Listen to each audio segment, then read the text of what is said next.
Well, welcome back to the Undervalued Investor YouTube channel, where we have to talk about the explosive growth of Nvidia as we review their recent earnings. But before we do, we kind of got to roll back and look at the long history of this company, because year to date, they're up 240%. And over the last 5 years, there's been an incredible amount of drama leading up to the current growth story that we're experiencing, because coming out of the pandemic, everybody was at home, everybody was gaming, everybody was getting into crypto mining, and there was a lot of things driving graphic card sales that really drove up a lot of value in Nvidia until the peak of 2021, before the market started to turn, crypto started to crash, and people just weren't buying graphics cards and used graphic cards. Prices were starting to fall off a cliff, and a lot of people were saying this is probably the end of Nvidia's peak, and the stock ended up crashing a whopping 65%.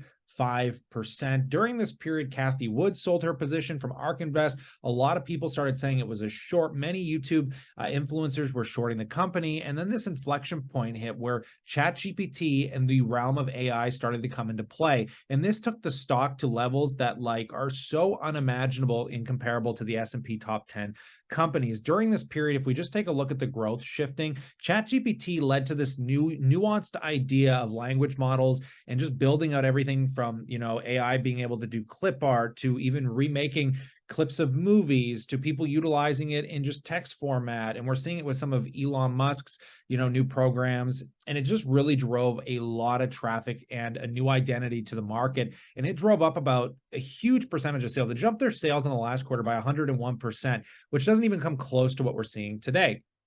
What we're seeing today is 206% year-over-year growth to 18.1 billion. And from just that last quarter, it is up 34%, which is just absolutely jaw-dropping. But what makes this even more impressive is the 74% gross margin that continues to increase. And this gross margin is being derived by the fact that there's a limited supply of these H100 chips that are primarily used for cloud and AI computing. I mean, we can see that they're selling used on eBay here, some of them $30,000 to $40,000, which is just absolutely staggering. Nvidia also has a cloud service where you can pay a monthly subscription to run your own, AI models on specific things, but they're charging $20,000 to $30,000 a month for that. So they're clearly catering business to business. Companies like Tesla and Meta and Google are probably buying these graphics cards and driving up this insane growth rate. Now, what makes this even more impressive is the net income. Now, revenue isn't nearly as close as to something like Apple or Amazon that's generating like hundreds of billions. But what you have to recognize is the net income at 9.2 billion is absolutely jaw-dropping. If you look at Apple's net income, that's just over 20 billion, and even Google's net income sitting around 16 billion. This company, if it continues to keep up this net income growth rate of, which is nuts, 1,200% year over year, which is obviously unsustainable. But if it can even persist for another half a year to a year, there's a really good chance that they could start bringing up net income to surpass the likes of Google and perhaps even get close to Apple's net income, because at the end of the day, that's what hits the bottom line. It's not necessarily as much about revenue, but again, this gross margin is unlike anything we've ever seen in an S&P top 10 company, and we've never seen these kind of growth rates at this scale. It is absolutely staggering, and it's only just the beginning. As we bring down some of the highlights here, I do want to point out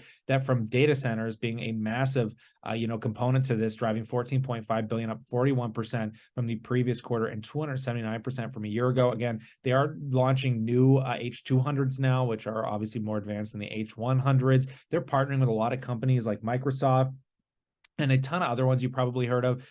So it's just something to pay attention to, because it's become a very business to business company. So you got to be a little concerned that if AI ever starts to burn out, or we start reaching kind of parity with the market for, supply and demand, that there could be a huge, drop in their price of their GPUs and their graphics cards. So just something to pay attention to. But again, look at the partners here, from like companies like Dropbox to Foxconn, Genentech. A lot of intriguing stuff here. Even Lenovo, probably a lot of companies you've heard of. And again, they partnered with Microsoft as well, right? So gaming, about 2.86 billion, which was up 15% and 81% from a year ago. Gaming's really coming back. Again, could be really related to a lot of the graphics cards having to become more advanced to deal with the higher volume of gaming and just the data that it's taking to run new, more advanced games. You got professional visualization, 416 million, up 10%, 108% from a year ago. And automotive, which is in a big slump right now. We're seeing it with Tesla and many of the automotive companies, comes in at no surprise.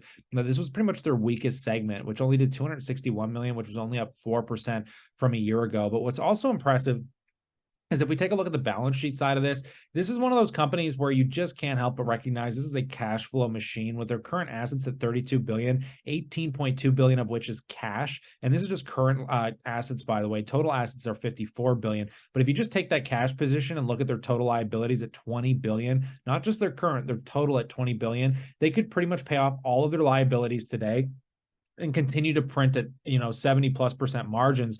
I mean, there's never been quite a business like this, and it's just something absolutely astounding to keep an eye on. Now, again, there is a lot of risk with the stock here if this ever burns out, but for the time being, it looks like the stock is potentially a buy. It just comes with buy with extreme caution, and I'm fascinated to see how this story continues to evolve. But I'd love to know what you think in that comment section below.